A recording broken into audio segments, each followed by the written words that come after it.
आप संभालका में किस उद्देश्य से आए हो? आज संभालका आने का उद्देश्य केवल एक है, वही उद्देश्य जो हम पिछले एक साल से निरंतर जिसमें जुटे हुए हैं। उद्देश्य ये है कि कांग्रेस के संदेश को इस प्रदेश, इस क्षेत्र के आवाम की आखिरी पंक्ति तक लेके जाना है। कांग्रेस पार्टी ने हर घर कांग्रेस, घर घर कांग्रेस प्रोग्राम छेड़ रखा है, जिसके तहत हमें कांग्रेस पार्टी के संदेश को, उनके हौसले को, उनके आश्वासनों को इस प्रदेश के आवाम की आखिरी पंक्ति तक लेके जाना है। और उसी उद्देश्य से आज हम संभालका आए हैं। संभालका से हमारा पुराना संपर्क भी है। संभालका में जिन विभूतियों के बीच में मैं बैठा हूँ और जिनको आप आसपास देख रहे हैं, ये वो लोग हैं जिनसे मेरा कोई राजनीतिक लेना देना नहीं है। ये वो लोग हैं जिन्होंने मुझे बचपन से देखा है, उंगली पकड़ के चलना सिखाया है, जिनके परिवारों के साथ 3-3 पीढ़ियों से हमारे परिवार के रिश्ते हैं। इसीलिए इन लोगों से सबसे मिलने आया था, आशीर्वाद लेने आया था और कांग्रेस के संदेश को इन तक पहुंचाने आया। चाणक्य जी, आप करनाल लोकसभा क्षेत्र से कांग्रेस पार्टी के प्रबल दावेदारों में आपकी गिनती है। कांग्रेस पार्टी ने अब तक टिकटों का ऐलान क्यों नहीं किया? उसके पीछे देखिए, कांग्रेस पार्टी ने टिकटों का ऐलान क्यों नहीं करा, महोदय, इस पे तो मैं टिप्पणी नहीं कर सकता।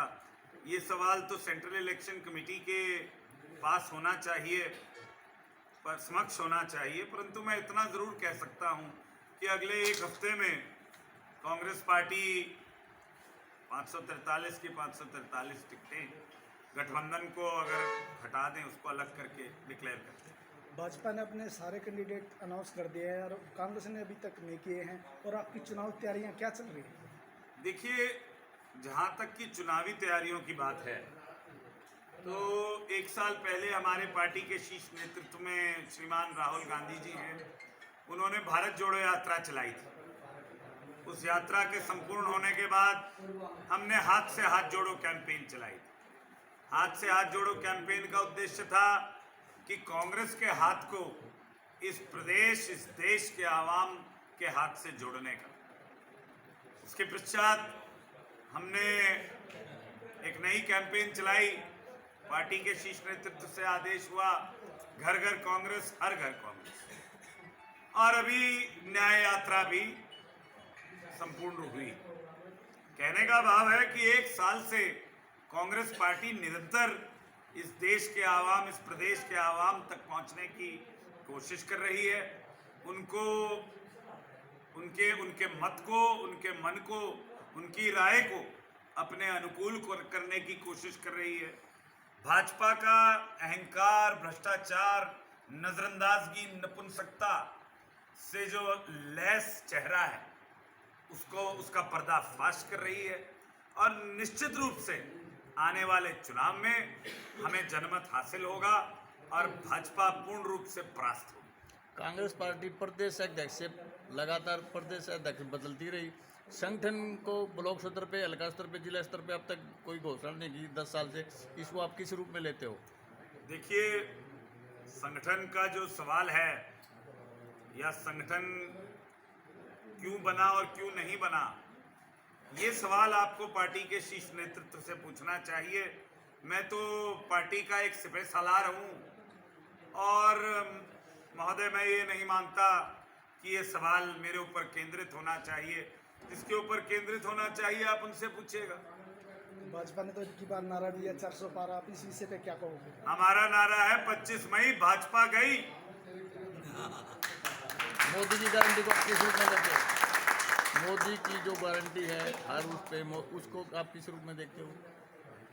देखिए, मैं बहुत दिन से विचलित था जब मैंने ये बात सुनी मोदी जी की गारंटी के बारे।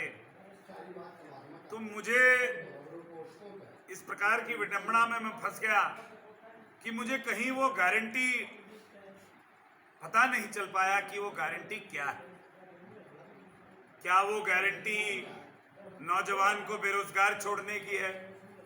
क्या वो गारंटी किसान को उचित रूप से उसके पुरुषार्थ का अर्थ ना देने की है? क्या वो गारंटी एक तरफ स्वामीनाथन जी को भारत रत्न से सुशोभित करके जो उनकी सिफारिश थी उसको नजरअंदाज करने की है? क्या वो गारंटी हमारे एमएसएमई के जो इंडस्ट्रीज हैं, मीडियम एंड स्मॉल स्केल,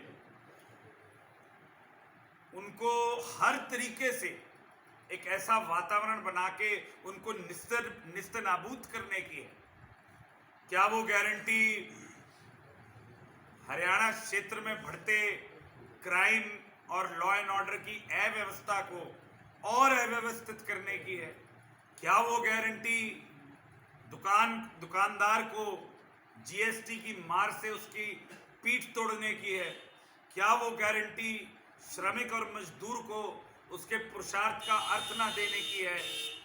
क्या वो गारंटी इस देश को इतने विभिन्न अंगों में बांटने की है, जितने अंगों में तो अंग्रेजी हुकूमत भी नहीं बांट पाई थी? आप देखेंगे कहीं तो 35 का नारा भाजपाई देते हैं, कहीं भाजपाई गुज्जर मीना की बात करते हैं, कहीं हिंदू सिख की बात करते हैं, कहीं वोकलिक लिंगायत, कहीं हिंदू मुस्लिम, कहीं यादव मुस्लिम हिंदू की एवज में, कहीं आदिवासी गैर आदिवासी। आप इस देश के किसी भी कोने में चले जाएं, जिस पार्टी ने राष्ट्रीय एकता और अखंडता का ठेका उठा रखा है, इस देश की संस्कृति को महफूज करने का ठेका उठा रखा है, उस पार्टी ने जितने अंग, जितने हिस्से इस देश के बनाने की कोशिश करी है, इतनी तो अंग्रेजी हुकूमत ने भी नहीं करी थी। निश्चित रूप से आने वाले चुनाव में इनका पर्दाफाश हो। अरविंद केजरीवाल की गिरफ्तारी को आप कैसे मानते हो? ईडी की जो कार्रवाई है, देखिए, ये एक ऐसी प्रतिक्रिया है जो भाजपाइयों को करनी नहीं चाहिए थी। एक सिटिंग मुख्यमंत्री को, जिसके पास इल्जामात ये लगाए गए हैं कि उन्होंने एक्साइज पॉलिसी का मिसयूज करके पैसा कमाया है, तो 3-4 सवाल उठते हैं जो मैं वकील के नाते आपसे पूछ सकता हूं आपके माध्यम से। पहली बात तो हमारे केजरीवाल महोदय, मुख्यमंत्री महोदय, जिनके साथ हमारा हरियाणा में गठबंधन है, मुख्यमंत्री महोदय उस विभाग के मंत्री भी नहीं थे, तो किस प्रकार से उनकी रिस्पॉन्सिबिलिटी लगाई गई? दूसरी बात की गई है कि 100 करोड़ रुपया हासिल हुआ है। 100 करोड़ का क्या सबूत दिया गया है? देखिए, जब आप कहते हैं भ्रष्टाचार हुआ है, तो वकील के नाते मैं आपको ये बता सकता हूं, कॉमन सिटीजन की जानकारी के लिए बता सकता हूं कि अगर कहा जाए भ्रष्टाचार हुआ है, पैसे लिए गए हैं, तो वो पैसे साबित करने पड़ते हैं कि वो पैसे आपसे मुझ तक पहुंचे या मुझसे आप तक पहुंचे। ऐसा कुछ साबित नहीं किया गया। तीसरी बात, आपके मुख्यमंत्री जो सिटिंग मुख्यमंत्री हैं, जो हर तरीके से आपकी प्रोब में शामिल होकर आप उनसे कुछ भी हासिल कर सकते थे, परंतु जिस तरीके से आपने आपकी सीनियर लीडरशिप को डिस्ट्रॉय करने की कोशिश करी, जिस तरीके से आपने अरविंद केजरीवाल जी पे एक धावा सा बोला है, निश्चित रूप से दिल्ली में और हरियाणा में केजरीवाल जी और उनका समाज आने वाले समय में पूछेगा कि ऐसा क्यों किया गया, किस आधार पे किया गया, और इन भाजपाइयों को बताया जाएगा कि ये हर प्रकार से गलत है और उसका खामियाजा इनको भुगतना पड़ेगा। एक अंतिम सवाल होगा जी, 2024 को लेकर क्या कहोगे, जनता से क्या अपील करोगे? 2024 को लेकर मैं जनता से ये अपील करूंगा कि 10 साल हो चुके हैं अब हमारी नजरअंदाजगी होते हुए, 10 साल हो चुके हैं इस देश में बेरोजगारी आसमान चूमते हुए, 10 साल हो चुके हैं कि हमारे देश से मजबूरन नौजवान को विदेश की ओर पलायन करना पड़ रहा है अपने 2 वक्त की रोटी जोड़ते हुए।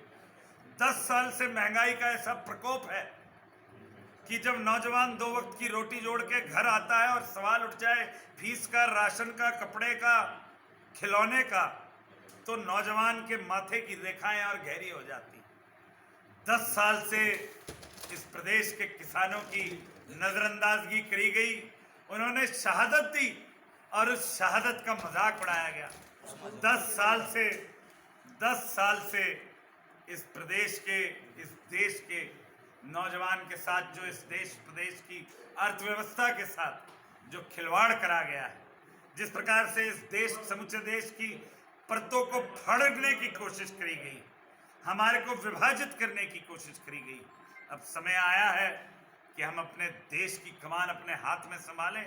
हमारे देश के नौजवान संगठित एकत्रित होकर इन भाजपाइयों से इनके 10 साल की करनी का लेखा जोखा लें। और मैं तो हमेशा कहता हूं हरियाणा के संदर्भ में कि 25 मई भाजपा गई।